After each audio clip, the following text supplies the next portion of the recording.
for Bring Your Own Lunch. Personal stories about the business with my daddy, Dave T. Koenig. All right, come on in, have a seat, welcome. This is the Bring Your Own Lunch podcast at bringyourownlunch.com, the magic of iTunes, the majesty of Stitcher, and however you found your way to download this podcast, I thank you. As you heard at the top, my name is Dave T. Koenig. I'm an actor, writer, director, producer, comedian, all-around swell dude. I am the sword of the darkness. I am the watcher on the walls. I am the fire that burns against the cold, the light that brings the dawn, the horn that wakes the sleepers, the shield that guards the realms of men, and of course, I'm the host of the podcast you're listening to right now, BYOL. That's the hashtag you can use if you want to jump on and join us on social media.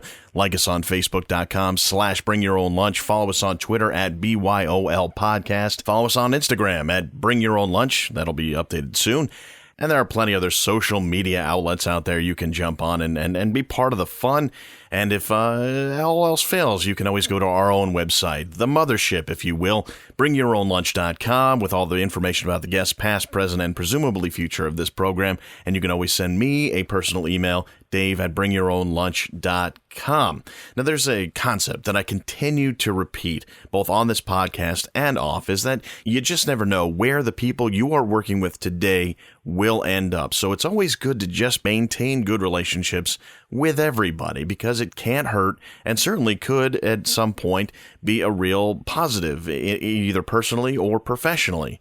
And my guest this week is a great example of that. Erica Tachoir is somebody I met 10 years ago when she was a PA as a student, as a freshman at NYU, working on a student film called The Wrath of Norm Polanski. It was written and directed by a guy named Joey DiPaolo, who's now out in LA. And on that film, Erica just helped out. And we talked and chatted and exchanged information because, again, you just never know. And from that project, I developed a relationship with not just Erica, but a guy named Rick Seacrest, who ended up being one of my favorite people in the world. And I talk about that a little bit later. But Erica and I have maintained contact. And now she's killing it. She finished her film degree at NYU and transitioned her way into acting, and now she's getting her career underway, but has not forgotten her film school roots. She has a new web series that she co-created and is co-producing, co-writing, and co-starring in called Life After, and we are going to talk about that. We're also going to talk about how Erica transitioned from a film school student to acting, and it has a lot to do with her childhood growing up in Nashville as the daughter of jazz musicians, and how that jazz background has helped her in the world of improv. She's a regular performer in the New York improv scene. So lots to talk about with Erica. It's a great conversation. I'm really looking forward to bringing that to you. And again, it's loaded with some advice that you can take with you and hopefully apply to your life and career. And this is a testament to the idea that just be good to everybody, because you meet great people along the way. And the more you can hold on to good connections, the more those good connections may someday make something fun happen for you, like for me and this conversation coming up. We'll get to that in a minute, but I wanted to mention something. Someone more famous than me passed away last week. Actually, one day last week, there were a few deaths that were announced, including actor Christopher Lee, who is a legend in the business, jazz musician Ornette Coleman, but neither of them, and with all due respect to them, neither of them had the influence on me as a child as the guy I'm going to talk about. In fact, that guy has had an influence on this show. I'll explain. His name was Virgil Riley Runnels, but in professional wrestling, he was called the American Dream, Dusty Rhodes. Now, I've mentioned on this program, if you go back to the first episode, in fact, that I had a lifelong fascination with professional wrestling, and I even was tangentially involved in the business at one point around the year 2000. As a child growing up, professional wrestling was a great escape for me. It had all the elements of something that I was looking for in an escape. It had larger-than-life figures. It had battles between good and evil. You had success stories. You had underdogs. You had dominant figures. And all of those things really played into what I was looking for. I found that in comic books, and I found that in professional wrestling. And one of the key figures at the time was Dusty Rhodes. Now, you may not be familiar with him, but there are households in this country still for whom Dusty Rhodes is a household name, as big as Hulk Hogan, as big as The Rock, and even as big as somebody like Muhammad Ali or Babe Ruth. Dusty Rhodes was an important figure for a lot of people, and it certainly wasn't because he was the best-looking guy with the best, most muscular body. In fact, he was the antithesis of that. He was a kind of a large guy. He was 300 pounds. He had a very scarred-up face from cutting himself with razor blades intentionally to make the matches he was involved in more entertaining. And he spoke with a major, major lisp. But what he was able to do, and this is why I'm not unhappy mentioning it on a podcast like this, is that he was able to connect with the audience who was watching him. And he became an important figure in their life. The best, most accurate connection I can suggest to you in terms of an analogous figure on television is actually Mr. Rogers. If you watch Mr. Rogers growing up, you know that he opened that door and you were in his house. And when you were in his house, you were with him and you were taken care of by Mr. Rogers because he spoke directly to you and he spoke in language that you understood and he felt like somebody you were connected with. And the exact same thing can be said about Dusty Rhodes. Dusty Rhodes had this unbelievable charisma. And he was able to connect through the camera and the microphone that he was talking into, through the television, and straight to you. He spoke to you, and he addressed the issues that were important to you. And I, as a, let's say, 12-year-old kid in the middle 80s, who was a little bit overweight, wasn't the best-looking kid, certainly wasn't the most athletic, but I definitely wanted to achieve and I wanted to excel and I wanted to believe that somebody could do those things even if they weren't the most athletic, the best good looking, and certainly without the most muscles that one can have. Dusty Rhodes was that guy. He reached the height of the business even though he had those limitations. And so I, as a 12-year-old kid, watched this guy dominate other stronger, bigger, tougher guys. And did it with a grace and a class and a charisma that made him seem much more special. And he had a tremendous influence on me because if there's nothing else I want to do when I'm performing, it's give somebody a sense that they are connecting with what I'm doing. Even as I talk to you right now, I want you to feel as though we're here together. You and I are talking. I might be doing the bulk of the speaking, but you and I are having a conversation. And if I do anything to touch something inside of you, and don't be dirty as I say that, I have done my job. And that comes from watching people like Mr. Rogers and Dusty Rhodes, and people who really do know how to transcend the medium they are using to deliver their message. And if you're not familiar, you do hear me talk about the website bringyourownlunch.com, and you hear me call it the mothership, if you will. That's a direct quote. I borrow that from Dusty Rhodes, who referred to the show I used to watch on Saturday evenings at 6:05 on TBS. Dusty Rhodes called that the mothership, and he would often use the phrase, if you will. So if you want to know where that came from Dusty Rhodes. So in honor of the late, great Dusty Rhodes, I open up this can of pork and beans for you. Before we get into the interview, got to thank Banuba, banuba.net, BANOOBA.net. That's the band that provides the music at the beginning, middle, and end of this show. Go to their website. Go see them live. They're awesome live. Download their music. Buy their music. Support them the way they support Bring Your Own Lunch.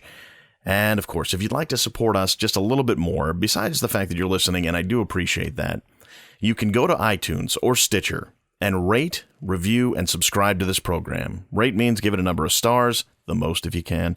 Reviewing says say something nice about the show, or me, or the show, or say something nice about me. And then subscribe. Subscribing allows you to get the show as soon as I release it, instead of having to wait for me to announce it via social media in one way or another. So you can be ahead of the curve. You can spoil it for others. You can tell people who died on this week's episode before anybody else figures out that it happened, and go on Facebook and tell people that amazing things happened on the show, and then spoil it for them.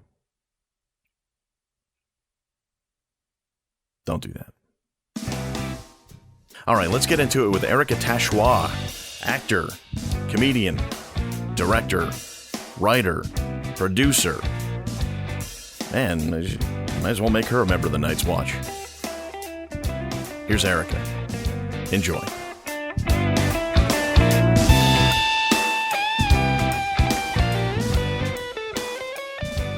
can we get something out of the way up top? Yes, please. Your last name. Tachoir. You say Tachoir. You know, I could have gone 18 different ways. And I've heard probably all 18 of them. Yeah, I'm sure. Share me some of your favorites. My least favorite is Trashoir. Trashoir? Yeah, I don't know where the extra R comes from. That's like a third grade nickname to give somebody. It actually got called out over the intercom in middle school. That was like my first day of 6th grade. They're like, Erica Tachoir, report to the office. That's horrible. It was terrible. Now, in this business, and I only bring it up because I relate completely with my last name. Yep. And oddly enough, when you and I met way those many years ago, long time ago, I don't remember you ever saying your last name. So I had to sort of just kind of guess, but I didn't get yours right. But having my last name allows me to relate to you on a very important level, which is nobody gets our name right. Correct. Yeah. So Tachoir. Tachoir, the snooty French pronunciation. Yes, and that kind of goes into the trip you're taking up, and we'll talk about that in a second. Yeah. Now, when people mispronounce it, how do you handle it? I usually just kind of, I don't correct them unless it really seems appropriate to. So I'll usually kind of give them a little, close enough or something kind of, my friendly, funny comment. Yeah, it does. If you can approach it two different ways. You can either give them a dirty look and make a big deal out of it. Yeah. Nobody likes that. No. Or you can use it as an opportunity to open up conversation. Like have a little playful moment, like this is the real pronunciation. And it's funny because I realize in our business it would make sense to use a stage name that's more relatable, but I love my last name. You I really should do. embrace and it's it. Great. For the longest time, I thought, I should have done something different. But when it comes down to it, it's my last name. Yeah. It's the one I was born with, and I'm not ashamed of my family, so why should I change it? So funny story. Yes. There are very, very, very few Tachoirs in the world, and I pretty much know all of them in the United States because there's not that many, and we're all very closely related. Obviously, that's not like that's a shame kind of a statement, right? It's great. Your family tree branches, I assume, Correct. right? Yeah. Okay. Yes, it's not an incestuous kind of thing. Okay, good. So the funny thing is, I've been the only person with my name for my entire life. Mm-hmm. My cousin is engaged to an Erica. And she'll adopt your name. There's about to be another Erica Tachoir in the world. Is that a good thing or a bad thing? I'm very happy for them. Okay, yes, but you're a little bit annoyed. So you better start grabbing every single social media. Might have already done that. Okay, I hope she's not listening, but good luck finding a username on any social media platform. But that's good business. I know. That's strictly good business. I literally did that. I was like, okay, I don't have this, I don't have that. Good for you. No, that's really smart. And we joke about it, but it's true that in this business, you really do have to not just worry about your personal appearance and how you present yourself, and then the skills you've learned and the talent you have, but you have to worry about marketing. It's true, and that's a big part of it because it's totally true. If you were to go search for Erica Tachoir, and let's just say this is not the cousin-in-law to be, but if there was an Erica Tachoir out there who made a habit of, I don't know, hurting animals, like or the serial killer Erica Tachoir. Yes, yeah, totally. School burner Erica Tachoir. Yep. You would not want that to be the first thing that pops up when someone searches Google. So you're very smart in that way. I appreciate I haven't had to worry about it until now, but I've cemented my place. You have marked your territory, digitally speaking, and cousin to be. Watch out. The gauntlet has been thrown. You better earn it. Yep. Yeah, don't screw up her name. Don't screw up Erica's career. Thank you. Thank you so much. So you and I go back a long way. I was thinking about it because I met you on a shoot when I was a freshman. Yes. And I was just like the PA, because when you're a freshman at NYU's film school, you have to do a certain number of PA hours on upperclassmen projects. And I think that was my very first one. Yeah. And I was just kind of like hanging out. They had nothing for me to do. And it was raining, I think. It was a miserable day. Yeah. It actually was one of my most fortunate student film jobs, because I got to know you, and I got to know a few people on that. And Rick Seacrest, who I was in that film with, he and I have stayed friends, and we've worked on a few projects together since then. And he's just one of my favorite people of all time. So it's like one project to spawn that many cool relationships is great. But that day that we shot that, miserable, just really bad, miserable. And the fact that we stayed positive throughout it, I think boded well for, the people who came out of that who are still doing stuff. Now, I remember you, I remember Rick. I don't even remember what film that was. It's probably because you probably were just starting. There for like a day, and I was that was not your passion project. Exactly. Yeah, no idea. So it was more memorable to me because when you're an actor, and you can maybe talk about this, the difference between being on the production side and then being on the acting side. When you're an actor, you're waiting, a couple of several weeks to several months, and hopefully not several years to get your next job. And when you get that job, it's unique in and of itself. But when you're on the production side, you're doing a new job every week. Yeah, exactly. Yeah, exactly. But I remember you, I remember the director, and I remember Rick. And I apologize if I've forgotten anybody else. It's only because it's all blended together in my brain. I think it was a long time ago. Yeah, but who back then, when you were a freshman, do you know is still kicking around? I mean, actually, my group from NYU Film is killing it. They're doing fantastic. I, right out of school, had been involved in starting a production company with a few friends called Buffalo Picture House. I've since left that to do acting in my own projects, but they're doing great. My friend Felix's film just premiered in Tribeca and won the Audience Award. Oh, what was that called? It's called King Jack. My boyfriend Paul edited that as well. Cool. And a lot of my friends from my year at school are just doing awesome, great jobs in LA or involved in really cool shows. So I have to say, I don't know if we were I like to think we were a very exceptional class. Sure, but absolutely. It is impressive the number of people that have remained in this industry, because you hear so often of the fallout rate. Yeah. And it's not unusual, and it's not, it just goes along with plain old statistics that not everybody's going to either succeed to a great level or even stay with that as a profession, because how many people who you went to, let's say, high school with, who are now doing something completely different than what they did when they went to school for. Yeah, or people you went to high school with that were not at all interested in the industry and now are... And found them, I mean, I'm on the opposite side. So, I kicked around a lot and kind of came into acting, and so did you in a way. And I think that's one of those little ways to connect with somebody is knowing, okay, they went and did a couple other things and then got into acting. And I want to talk about that process. But let's go back to the beginning. Where did you grow up? I grew up just outside Nashville, Tennessee. And in what town would that be called? Hendersonville. I've heard of Hendersonville. Oh, really? Actually. Yeah. How have you heard of Hendersonville? It's being put on the spot on my own show. But Hendersonville, Tennessee. If you are a professional wrestling fan, and I don't know if you grew up a professional wrestling fan, but there were guys who centered themselves in Nashville. It was a big time, important place for professional wrestling. And I had somebody else on the podcast who did talk about this. The Memphis and Nashville area was a big hotbed in the 80s. And if you were a fan of the wrestling in the 80s, you knew those places, even if you didn't live anywhere near Tennessee. And Hendersonville, Tennessee was a hometown of a couple of guys.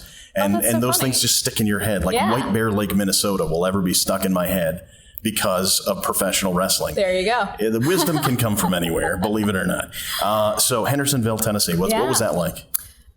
It was actually a pretty good place to grow up as far as having a really nice, friendly, suburban, supportive environment. Definitely the area outside Nashville is not what a lot of people maybe associate as a negative Tennessee stereotype. Yeah. That exists, but it's pretty suburban around the Nashville area.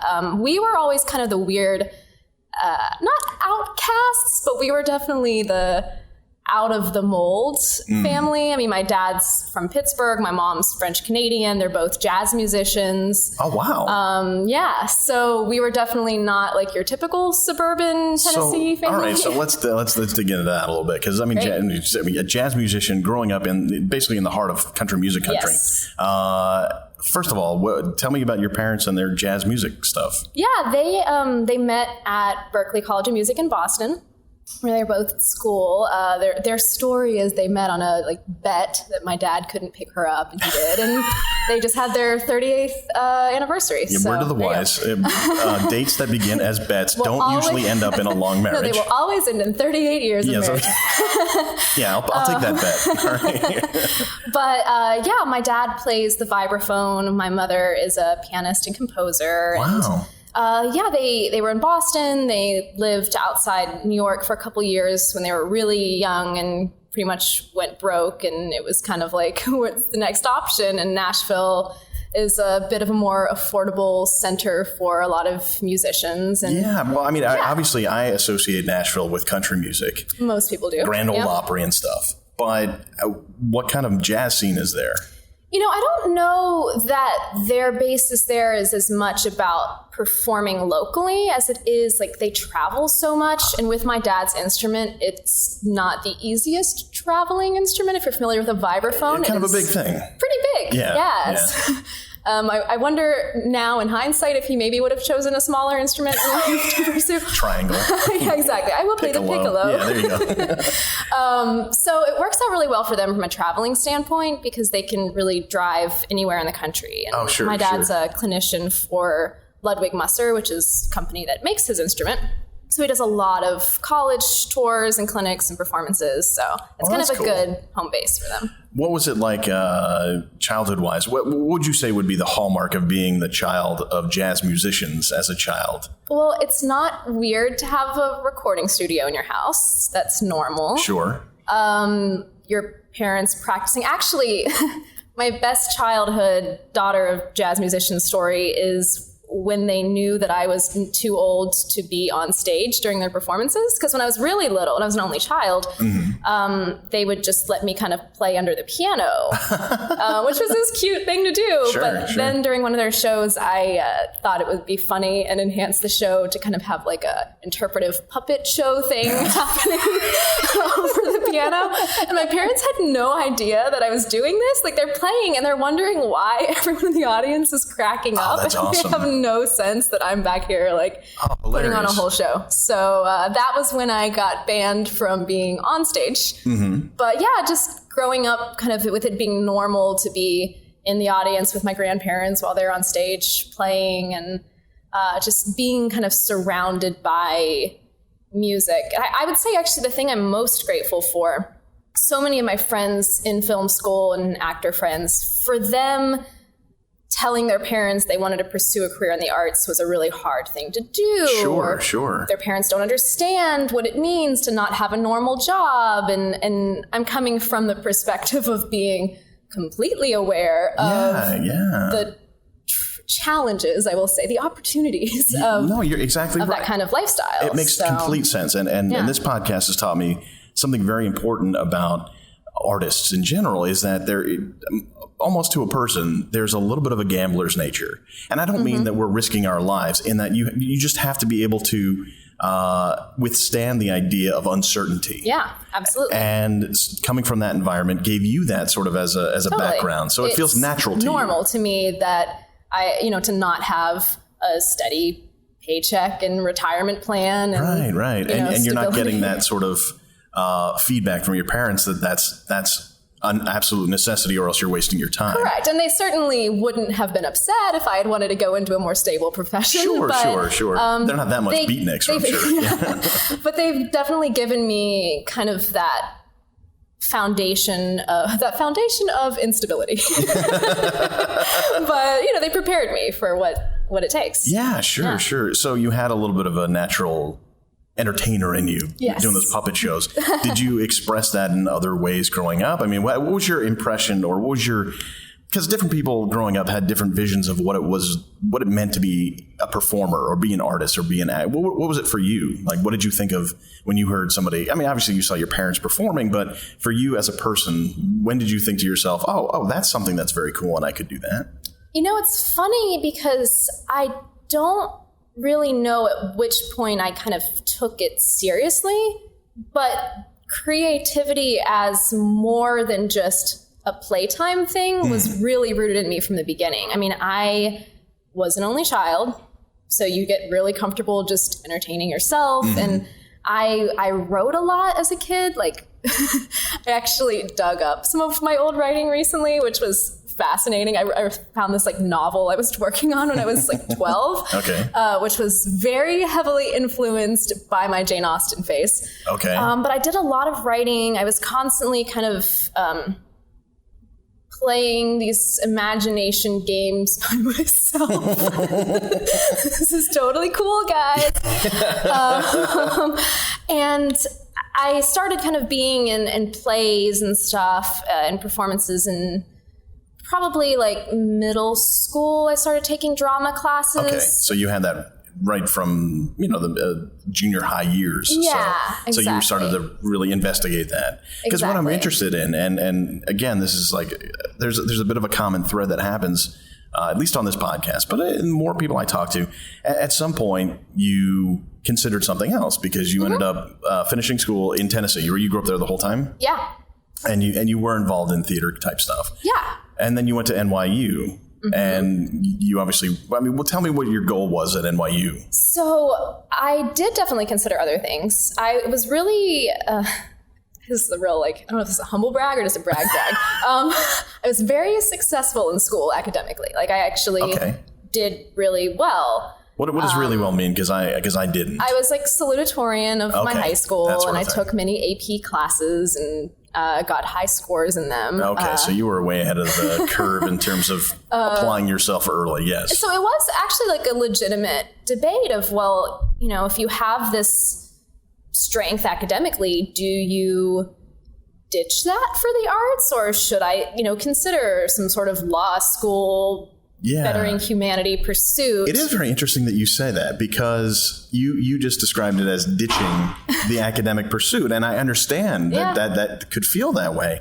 But I'm sure in your day-to-day, you don't feel as though you've ditched the idea of using your brain. So. No, and I think, honestly, what ultimately my drive was, at least when I was kind of applying to colleges and thinking about this, was I had two options. I was applying to film schools.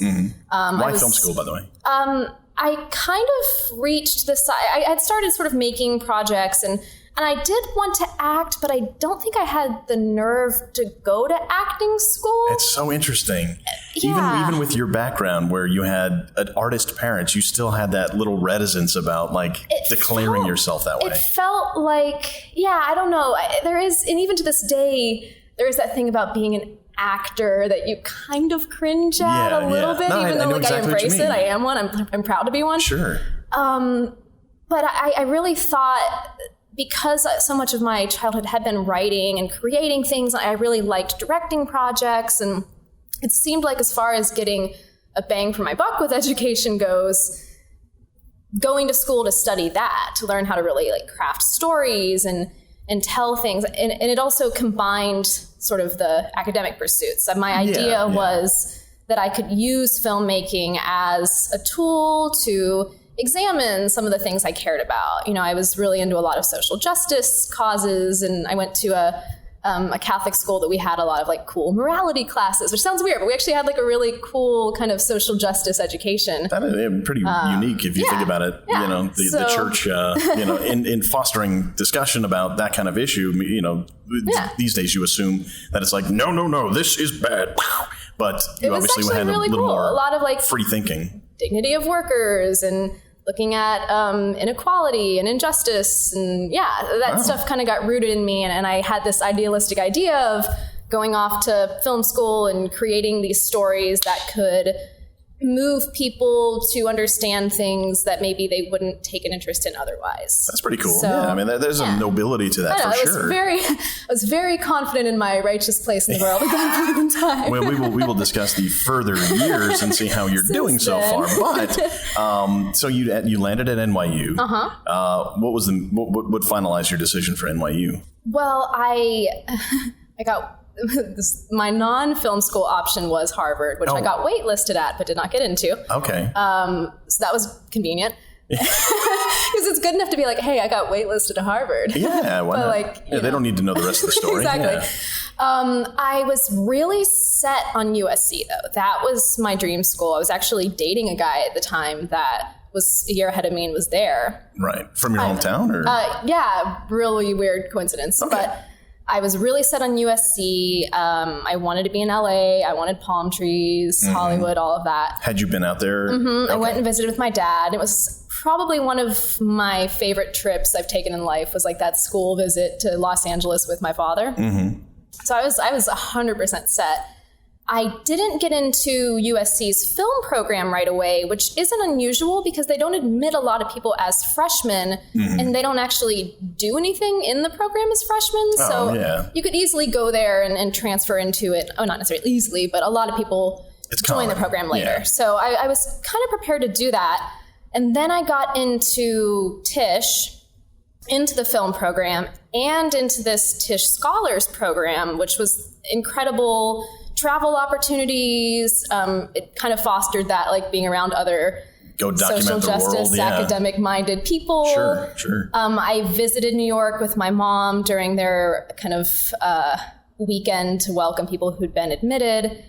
And I just kind of knew. And I know it sounds cheesy, but I honestly had this moment in Washington Square Park with my mom. And I remember kind of crying because I was sad that what I had thought was going to happen wasn't happening, because I just knew that this is where I needed to be. Interesting. Like I felt like 100% this is... Wow, that's pretty powerful. This is my spot. This is where I belong. Yeah. And you had the wherewithal and the support to follow your heart on that one, which is nice. And I think I know, I don't know if I made the right choice. Who's to say what I'd be doing in LA now? True. But I feel like I made the right choice because coming from that really nice, safe suburban environment, I think I needed to have the opportunity to really challenge myself. And USC is a great, beautiful school, but I don't think that I would have gained what I needed from a nice campus with the football team. I think by being really in the city. Yeah, you might have been a little more, I guess, sheltered at USC with the palm trees. Exactly. What year was that when you came to NYU? 2005. 2005. So New York City, at least in terms of someone coming in who's 18 years old, who's young, who looks like you,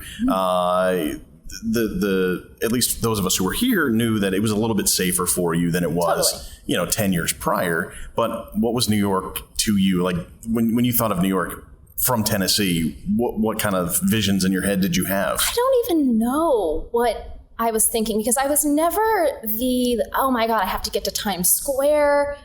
I really fell in love with the Village. Like I said, I fell in love with NYU and sitting there in Washington Square Park and this sort of energy, which nowadays we can argue is largely being lost to the overdevelopment and the income inequality of New York. But anyway, that's another podcast. Of course. But I think feeling just the amount of humanity and creativity in one place is what I fell in love with. So I wasn't coming here with a set New York dream. I wasn't one of those, I watched Sex and the City and now I want to go and you came here be that. Yeah, you came here for the Village feel and I came here for the glitz and the glamour. Exactly. And loved it. No, that's awesome. Yeah. That's awesome. So you did go through the film program the whole time? I did. Yeah, I was in that for all 4 years. Yeah. So and you graduated and I met you when you were a freshman. So what kind of stuff did you find yourself getting into while you were there? I did a lot of different projects. I think the best thing about film school for if anyone's ever considering going to film school versus just going out into the world and doing stuff, it gave me a really cool place to try stuff. Your sophomore year, you're shooting these black and white films. I mean, at the time I was there, we were still shooting on actual 16 millimeter film. I was going to ask about that. With the razor blade on the... Yeah, you learned analog, which is great. They don't do that anymore, which is really sad. Because that honestly was my most formative learning experience at NYU. When you have to edit celluloid strips and you have what you have. It's a different experience. It's a tactile thing and you really do see the difference between one frame and the next. Now it's being all digital. It's a lot easier, but you lose a little bit of that fine touch. The biggest thing is just the planning. Like you had to really preconceive of your project. You couldn't just kind of fudge it in post and use a shot twice or make something a different speed than what you had shot it in. Like you really had to make those choices beforehand. Plus you run out of film. Great. Yeah, I mean, even as simple as that. I mean, you can't shoot a million takes. And we have the luxury now of just saying, we'll start at 6 a.m. and we'll finish sometime around Friday.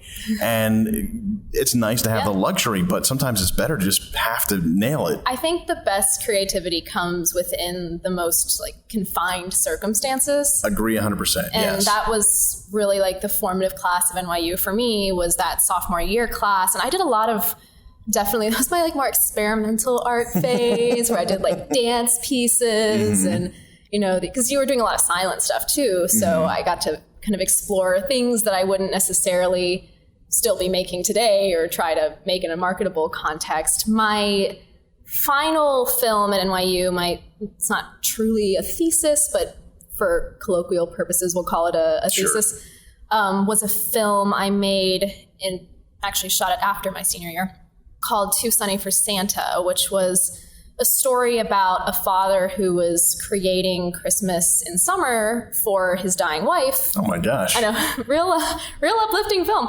But the story really centered around him and his adolescent daughter as they were kind of figuring out how they would become a family on their own. Oh my gosh, so, that's deep. Yeah, wow. I was really happy with that film. And it kind of hit a nice tone where there were some really funny moments. My favorite scene was the two of them shop. She has her first period and he has to take her to the pharmacy.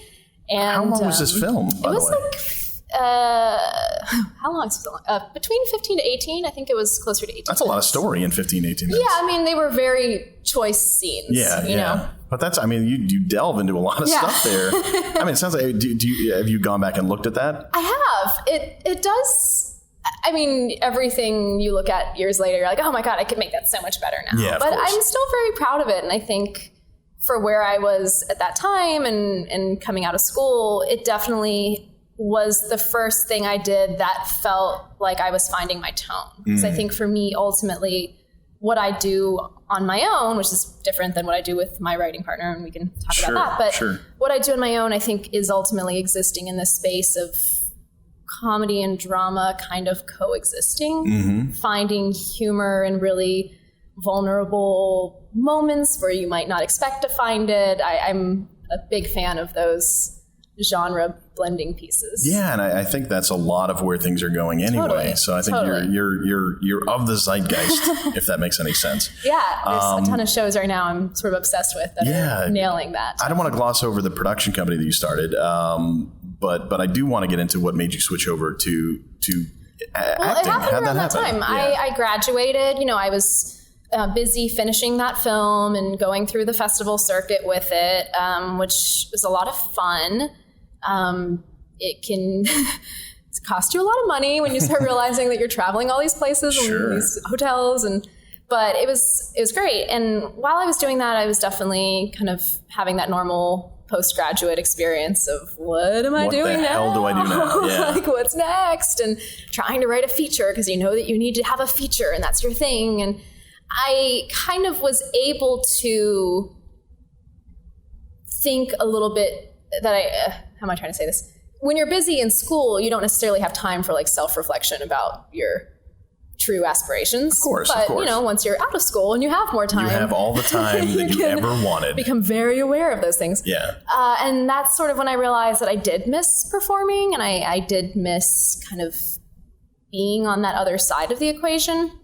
But I was still not totally ready to commit to that. Yeah. So I started taking acting classes at Atlantic Theater Company, where I kind of found my home for acting studies. And I loved it there. And I was really loving the classes. And my first level there, I was still kind of going in with this, I'm a director, but I kind of am interested in acting, but I might just be doing this to help my directing because I don't know if I really want to be an actor.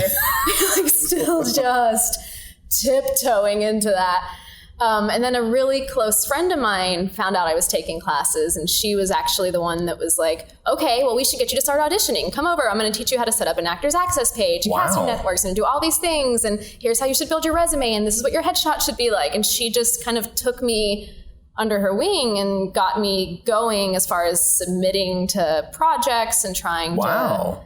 Like a lot of people go through the beginning parts of their career and only learn that like several years in how to nail that stuff. Well, who is this? You want to give this person a shout out? Bianca. Oh my gosh, Bianca, how do I say your last name well? Tachoir. I know. Bianca. She needs no last name. She needs no last name. She's wonderful. Yes. But she was really the person that kind of pulled me in and said, let's do this. And that's the kind of stuff that they don't teach you in acting school at all. And that's what leads a lot of people to just wander around for a couple of years going, how the hell do I make a career out of this? Like the whole meet and greet seminar, pay to play kind of things. All of that. I have friends that are only just discovering that those exist, and they've been, out trying to do this for years. Yeah, so you kind of skipped the line a little bit. That was really great. She was a total lifesaver. And I've been trying to, as much as possible, like pass that on and pay it forward whenever I have friends that are kind of lost or not sure where to go and how to get started. Right. And you eventually made your way to improv, which is interesting to me for a couple reasons. But how did you find improv? So I knew a lot of people who were doing improv. Then again, I was like really skeptical about calling myself a comedian at all, or embracing comedy. Even though I was writing things that were funny, I was like, I don't know. I don't know if I'm good at comedy, or I don't know if I would be funny, and just constant hesitation. That was the era of hesitation. But I had a manager at my sort of survival job that had actually told me during one of our sit downs, she's like, yeah, you know what, you should really do improv. And again, I knew a few people who were doing it. My friend Bianca was actually, I think, the one who was like, yeah, you should absolutely do improv because this is really good for commercial auditions. So go sign up for a class at UCB. Here, let's do it online now. Jeez, wow. She was like your manager without taking any money. She's great. That's amazing. Yeah, and she's totally killing it now. Little plug for Bianca, her web series, Real Mommy Confessions. She just finished her first season of, and she's got 2 adorable kids. And so she's kind of embraced her mother identity into her acting and performing and stuff. So go Bianca. So tell me about your UCB experience. It was great. I mean, I kind of fell in love from 101 with the whole process. Who was your teacher? My teacher was Ben Rameka. Okay. And I was in I took a lot of daytime classes, which are really nice if you are an actor because you tend to be with more actorly people. That's a good point, yeah. Because I think a lot of the evening classes are like, I work in finance, but improv will be fun. Right. Focused career types are taking classes during the day. Exactly. That's good. That's good advice for everybody, really. Yeah, definitely. And nothing against, I think some of the funniest people I know in improv are people who are not pursuing this as a career at all. Sure. They're hilarious and great, but it was nice to be in a class where people knew not to turn their back to the audience and some of those things you hear about from those 101 stories. So it was just it was great. It was fun. And I kind of was remembering that back in high school theater, I loved this kind of thing. I loved improvising. A lot of my writing process is just me improvising in my head, which it is for every writer. So I really fell in love with that. And I kind of raced through the levels, literally class after class after class, which again gets very expensive and maybe in hindsight should have spaced that out a little bit. But I kind of formed an all-female improv team, an indie team with some ladies I sort of had met along the way, and they've become some of my closest friends in the world.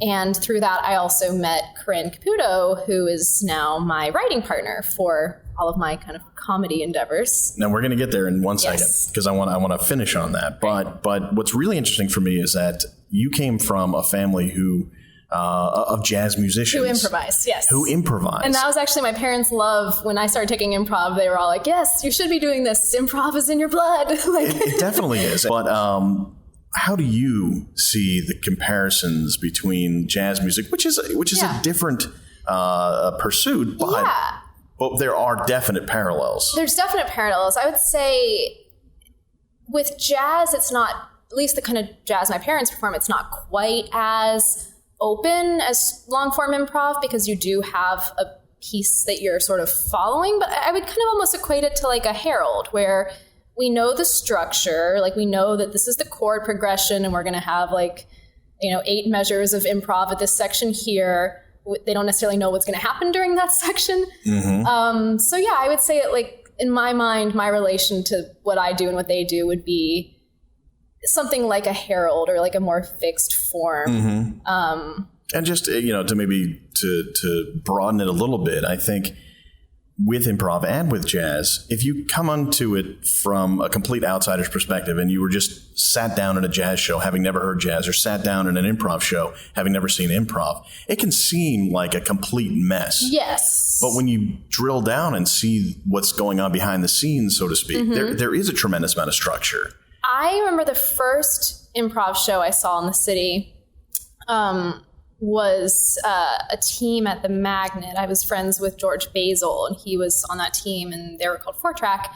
And it was great. It was hilarious, but I definitely was a little like, what was this? Like, they got that word in the beginning, and they barely used it. Like, why didn't that word make a bigger deal to the rest of this scene? And when I started taking classes, I related to like the weekend team shows where they would do interview formats at UCB, because that was easier for me to understand. It's a little more accessible, sure. They interview somebody at the beginning and then use the stories that they get from that random person to build scenes around. Yes, exactly. And I think when you start to study improv more and immerse yourself into it more, that doesn't feel as fun as the more open forms, you know, going to Herald Night at UCB. I was like a religious attender of Herald Night for, you know, a year or two when I was really heavily in classes. And it's definitely really cool. Like, you know what you're watching for once you start to study the form. And you can really appreciate the moves and the connections in a way that an audience member who's new to the form wouldn't. Which is exactly the same as somebody going to a jazz club and smiles for seemingly no reason, but they understand what that musician was saying. Tuned into that play between the two musicians. Fascinating stuff. That's really, really cool. So you mentioned your web series. Let's talk about it. So Corinne and I have been writing together for a little while, and our current endeavor is a series called Life After.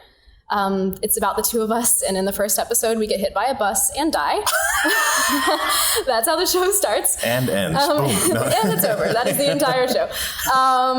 And we're ghosts. So we're sort of playing off of this, how many web series have we seen now of two 20-somethings in New York navigating life? And there's obviously a couple of very, very successful ones, and then everyone else seems kind of like... It's a very saturated world right now. So we're kind of playing off of that, but in the ghost world. So it's really about our two characters figuring out why they're ghosts. What does it mean to be a ghost? What things can we or can we not do? We can pass through walls, but not glass for some reason. There's all these weird ghost world rules.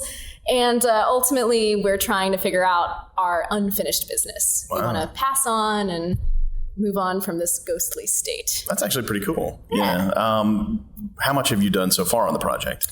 So we've written it.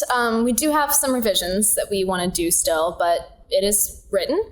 We had a really, really awesome table read with a lot of our friends that we've formed through improv and UCB. And now we are almost halfway through our Kickstarter campaign. Very cool. We've got 18 days left.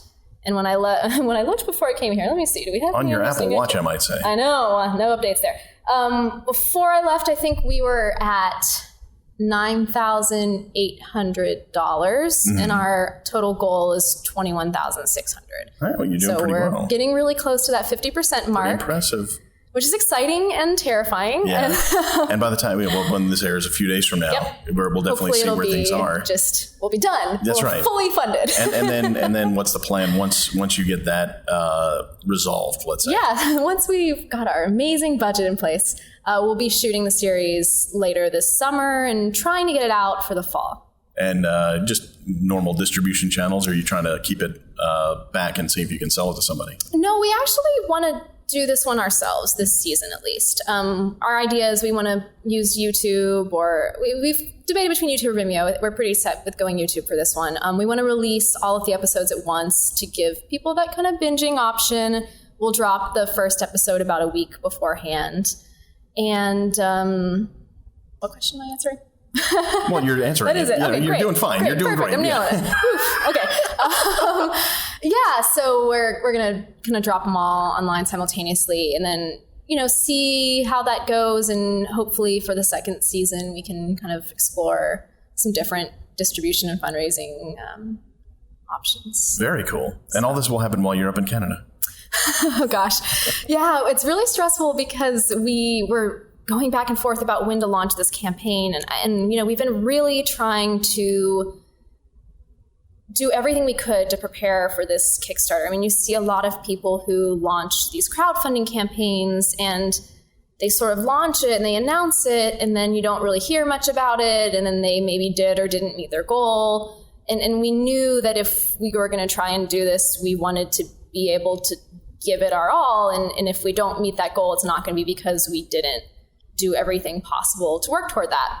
So we definitely launched it a little bit later than we would have liked. Originally, we were like, May 1st, we'll launch our campaign. But we wanted to have everything in place. We wanted to really be prepared to run this well. My trip to Canada to visit family is coming up this week, so I'm a little like, I'm going to be out of the country for a week of this campaign. It could be a good thing or a bad thing, because you have a lot of distraction. We're kind of playing around with seeing if there's any sort of either special rewards or updates we can do to tie in my Canada presence. So that's right. Hopefully it'll be a fun way to kind of enhance that. As long as your passport's in order, I think you'll be fine. Yeah. Where do people find out more info about the Life After? The website is lifeafterseries.com, and you can also follow along on Facebook, facebook.com/lifeafterseries. Very cool. And how do people keep in touch with you and follow your career and such? We kind of already delved into this a little bit, but tell me where people find you online and stuff. Great. Yeah. My website is Erica Tachoir. I'll spell this. Go for it. EricATachoir.com. So elegant sounding. Thank you. So EricaTachoir.com, and then Twitter and stuff. Yeah. Tachoir is my handle on Twitter. I guess it would be too long to be a Twitter handle with full name. I do have that. Good for you. That's the name of the game right there. Stake your darn claim, keep your territory, and don't let the Lannisters get involved. There you go. For now, I am at Tachoir. Very good. All right. Well, thanks for doing this. Thank you so much. Enjoy Canada. I will do my best.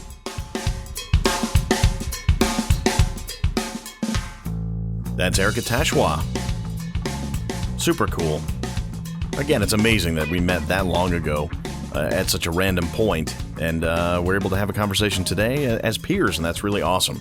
And I'm very happy for her and all the work that she's doing. If you want to keep in touch with her, if you want to follow her career, you want to find out where she's going to be performing, you can go to her website. That's ericatachoir.com. I'm going to spell that for you, EricAtachoir.com. And if you missed that, we'll have the link to that on the website, bringyourownlunch.com. If you want to follow her on Twitter, it's at @Tachoir. That's ETACHOIR. And if you want to find out more about her web series, you can go to lifeafterseries.com. Thanks to Erica for hanging out and chatting and staying my friend for 10 years, because 10 years is a good long time. I don't know. But anyway, I hope the best for you, and I look forward to getting an update from you very, very soon. All right, that about does it for another edition of Bring Your Own Lunch. Glad you can join us. Also glad that Banuba provides the music you're listening to right now. Go visit them on the web, banuba.net, BANOOBA.net. Go download their music, go see them live, buy their music, support them. Tell them Dave says hi. And don't forget to go to our website, bringyourownlunch.com, for all the information on this show and all previous and presumably future shows with relevant links. And actually the video for The Wrath of Nor Polanski will be up there in the show notes for this episode at the website. So go check that out. It'd be fun to show you what we've been talking about, the work that Erica and I did some 10 years ago on an NYU student film. YouTube is amazing. So go there and check that out. And send me a personal email. Let me know what you think of it. Dave@bringyourownlunch.com. Like us on Facebook.com/bringyourownlunch. Follow us on Twitter at BYOL Podcast. Follow us on Instagram at bringyourownlunch. And if you have a chance, please go to iTunes or Stitcher, rate, review, subscribe to the program, support us, and we will continue to bring you as many awesome episodes of this podcast as we possibly can, because we're at 48 right now, and I don't see us stopping anytime soon. Stay tuned for Jimmy Jack's Cowpunch Hour, followed by Mansoor and the Fish. And until next week, when I have another great guest lined up, this is Dave. I'll see you next week. You know nothing, Jon Snow.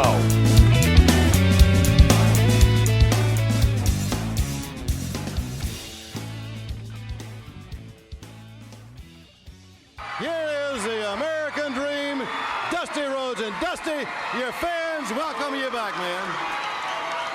First of all, I would like to thank the many, many fans throughout this country that wrote cards and letters to Dusty Rhodes, the American Dream, while I was down. I don't have to say a lot more about the way I feel about Ric Flair. No respect, no honor. There is no honor among thieves in the first place. He put hard times on Dusty Rhodes and his family. You don't know what hard times are, Daddy.